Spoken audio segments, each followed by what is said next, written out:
Welcome back. In this video, we are going to briefly look at the different valuation ratios that have been used often in investment decision making.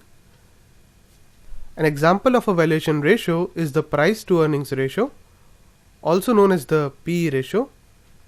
It is one of the most widely cited indicator in discussing the value of stocks and relates price to earnings per share.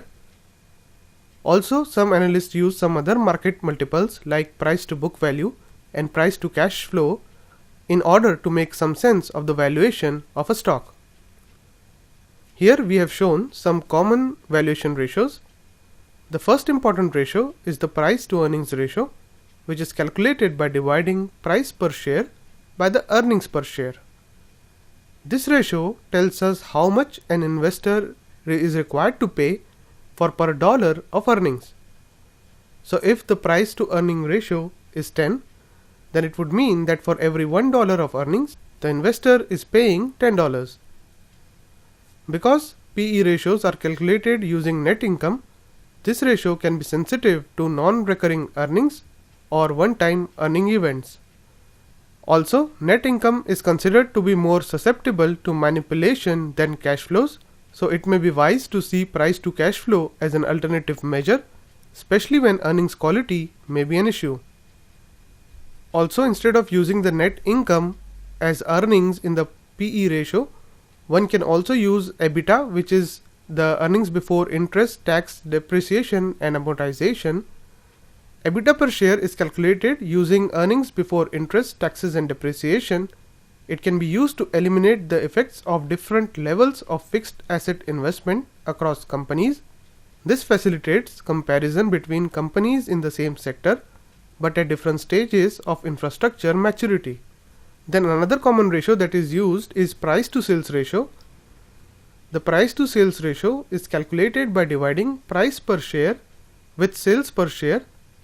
Now this ratio is used as a comparative price metric, especially when a company does not have positive net income, so you cannot use its earnings to calculate the PE ratio. So when you have to compare a company which has no earnings with a company which has positive earnings, you won't be able to use the price to earnings ratio. In some cases, you may still try to make sense of the valuations by looking at the price to sales ratio. Another common ratio is the price to book value. Now, price to book value ratio facilitates useful comparison of a company's stock price. This ratio is often interpreted as an indicator of market judgment about relationship between a company's required rate of return and its actual rate of return. Assuming book values reflect the fair value of assets, a price to book value of 1 is interpreted as an indicator that the company's future returns are expected to be exactly equal to returns required by the markets. A ratio greater than 1 indicates that future profitability of the company is expected to exceed the required rate of return, and a value of less than 1 would indicate that the company's future profitability are not expected to exceed the required rate of return. Now, using book value as a measure in the price to book value can be misleading, especially when you are valuing technology companies.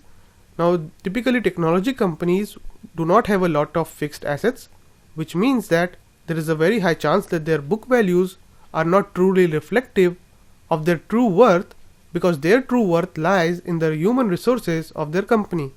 In such scenarios, the price to book value ratio becomes irrelevant for your analysis.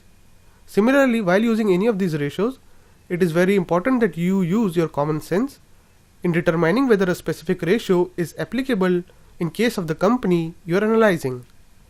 With this, we have come to the end of this section on financial ratios.